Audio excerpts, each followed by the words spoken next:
La plus grande tristesse de la vie de Jean-Luc Reichmann, né le 2 novembre 1960 à Fontainebleau, en France, fut le grave accident de moto du 10 juillet 1984, qui changea complètement la trajectoire de sa vie.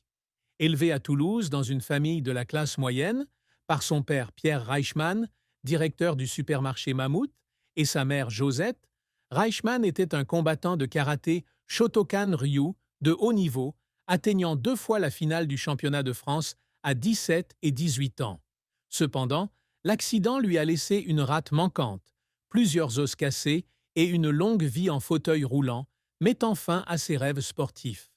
Dans une interview accordée en 2022 à Gala.fr, Reichmann a partagé qu'il pleurait chaque nuit à l'hôpital, non seulement à cause de la douleur physique, mais aussi à cause du sentiment de perdre son identité. Il se sentait comme un guerrier désarmé. Et cette douleur s'est intensifiée lorsqu'il a réalisé qu'il ne pouvait plus continuer sur la voie du karaté qu'il avait suivi toute sa jeunesse. De plus, le décès de sa mère, Josette, le 7 août 2022, a été un autre grand choc. Il a annoncé la perte sur Instagram, qualifiant sa mère de phare, et selon Télé Loisirs, il est tombé dans une brève dépression après l'événement, regrettant de ne pas avoir passé plus de temps avec elle. La carrière de Jean-Luc Reichmann est un voyage de plus de 4 décennies, d'un animateur radio à Toulouse à l'une des personnalités de la télévision les plus appréciées de France, avec de grands succès mêlés à des échecs cuisants. Reichmann a débuté sa carrière dans les années 1980 à Radio Cambos, une radio libérale de Toulouse, sous le surnom de Boogie Chou. Selon Nostalgie.fr, il s'est rapidement fait remarquer par ses qualités naturelles de communication et son sens de l'humour, en animant des jeux télévisés et en apprenant auprès de collègues tels que Serge Lacour et Jean-Marc Biencourt. En 1989, il rejoint RFM, puis travaille à Europe 1 1996, RMC 1200 et RTL 1201 à 1808, où il anime des émissions comme Vous avez bien 2 minutes et Tôt le matin sur RFM de 2005 à 2008. La carrière télévisuelle de Reichmann a débuté avec des rôles de voix off, notamment Les Guignols de l'Info, Canal+, 1989 à 1999, Tribunal, 1989 à 1994, et des émissions de Nagui telles que N'oubliez pas votre brosse à dents et Que le meilleur gagne. Il prête également sa voix aux jeux vidéo FIFA et à l'émission Le Juste Prix sur TF1. En 1994, il fait ses débuts à la télévision régionale dans Actualité 12h30 sur France, 3 Îles-de-France et sur la chaîne nationale dans Ligne de mire, France 3.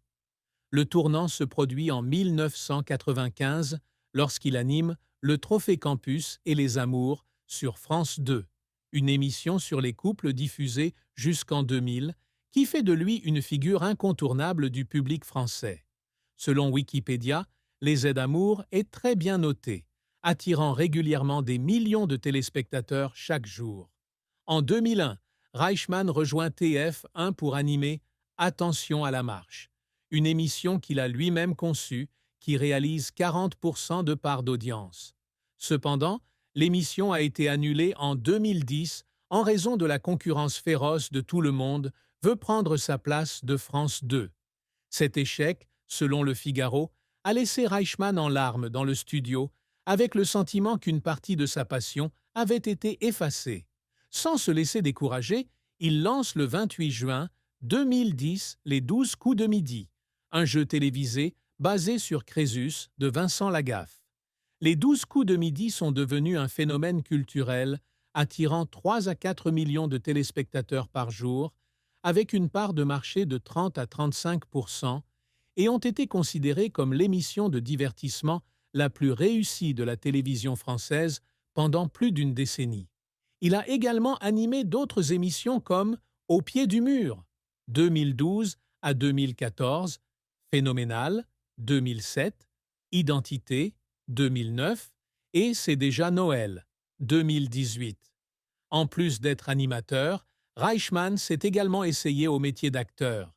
Depuis 2013, il joue dans Léo Mattei, Brigade des mineurs sur TF1, un rôle réalisé par sa femme, Nathalie Lecoultre.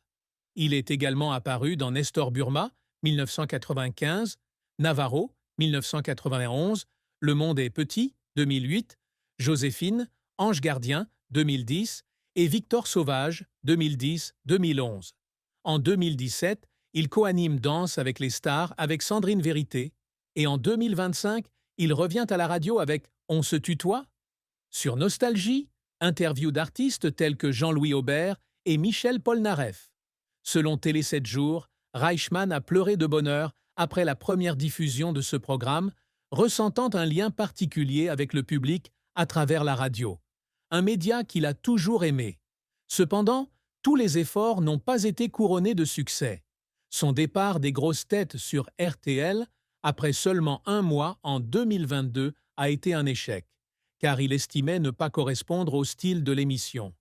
Il a partagé dans une interview avec VSD qu'il avait pleuré lorsqu'il avait décidé de partir, sentant qu'il ne pouvait pas montrer tout son potentiel. Autre échec, l'émission Les Forges du désert, 1999, sur France 2, qui ne parvient pas à attirer d'audience et est annulée après quelques épisodes. Reichmann a également été critiqué pour son style comique trop libéral dans Les Amours, ce qui a conduit certains téléspectateurs à se plaindre qu'il éclipsait les candidats.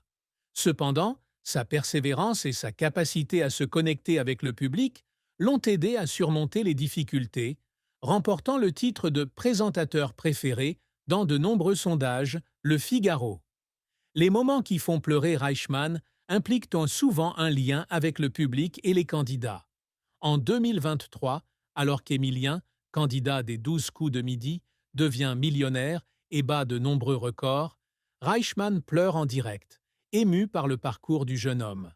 Il a également versé des larmes en recevant des lettres de supporters handicapés, le remerciant pour son soutien à CAP 48, une association contre les discriminations envers les personnes handicapées, pour laquelle il a été ambassadeur en 2016 et 2017. Une triste fin dans la vie de Jean-Luc Reichmann fut l'annulation d'Attention à la marche. En 2010, le programme auquel il avait consacré tout son cœur et toute son âme. Attention à la marche est une émission conçue et animée par lui depuis 2001. Elle fut autrefois l'une des émissions les plus populaires de TF1, avec une part d'audience allant jusqu'à 40%. Cependant, la concurrence de Tout le monde veut prendre sa place sur France 2, ainsi que l'évolution des goûts du public, ont fait perdre à l'émission son attrait. Selon Gala.fr, lorsqu'il a été informé de l'annulation de l'émission, Reichmann a pleuré dans la salle de conférence avec les producteurs, ayant l'impression qu'une partie de lui-même lui avait été enlevée. Dans une interview accordée à Télé Loisirs en 2011, il a confié avoir passé des mois à préparer l'émission et que sa fin était une blessure qui n'a jamais guéri. Bien qu'il ait connu plus tard le succès avec les 12 coups de midi, la perte d'Attention à la marche. Cela reste un chapitre triste qui lui rappelle que même les plus grands efforts peuvent ne pas durer. Amour et mariage de Jean-Luc Reichmann est l'histoire d'une relation durable avec Nathalie Lecoultre, mais non dénuée de sa part de tristesse. Reichmann a rencontré Nathalie, designer et réalisatrice, dans les années 1990, et ils se sont mariés, élevant ensemble 6 enfants. Swan, Rosalie et Hugo de son mariage avec Nathalie, et Léo, Lou et Lola d'une relation précédente. Selon Stars Informer, Nathalie a été une grande inspiration pour Reichmann, non seulement dans sa vie personnelle, mais aussi dans sa carrière, puisqu'elle a dirigé Léo Mattei et mis en scène Nuit d'ivresse, une pièce à succès basée sur l'œuvre de Josiane Balasco. Dans une interview accordée à VSD en 2024, Reichmann a qualifié Nathalie de « l'autre moitié parfaite », qui l'a aidé à traverser les moments difficiles. Cependant, la tristesse amoureuse de Reichmann venait de la pression de la célébrité et de son emploi du temps chargé, qui le tenait souvent éloigné de sa famille. Dans une interview accordée en 2022 à Télé 7 jours, il a admis avoir pleuré certaines nuits dans des hôtels lors du tournage de Léo Mattei à l'étranger, manquant à sa femme et à ses enfants, mais incapable de rentrer. Il se sentait également coupable de ne pas pouvoir participer pleinement à la vie de ses enfants plus âgés, en particulier Léo, Lou et Lola, pendant leurs premières années en raison du travail. Une autre tristesse fut la séparation d'avec sa précédente compagne, la mère de Léo, Lou et Lola, un événement que Reichmann mentionnait rarement, mais qui lui aurait laissé un sentiment d'échec personnel. Même sans scandale, ces moments montrent les sacrifices qu'il a dû faire pour équilibrer famille et carrière. Le secret longtemps gardé de Jean-Luc Reichmann était sa lutte silencieuse contre la dépression après un accident de moto en 1984. Malgré son image joyeuse et énergique à la télévision, Reichmann a connu des jours sombres, luttant contre des sentiments d'inutilité et de désorientation après avoir perdu sa capacité à concourir en karaté. Il n'a jamais rendu ce détail public, le partageant seulement avec Nathalie et quelques amis proches, craignant que le révéler ne porte atteinte à l'image optimiste qu'il s'était construite. Selon une source proche citée sur voici.fr, Reichmann suivait depuis plusieurs années des psychothérapies et ces séances étaient l'occasion pour lui de pleurer pour libérer sa douleur. Il a transformé cette tristesse en motivation, mais ce secret est resté une partie profonde de son âme, une douleur qu'il a choisi d'enterrer pour protéger sa famille et son public.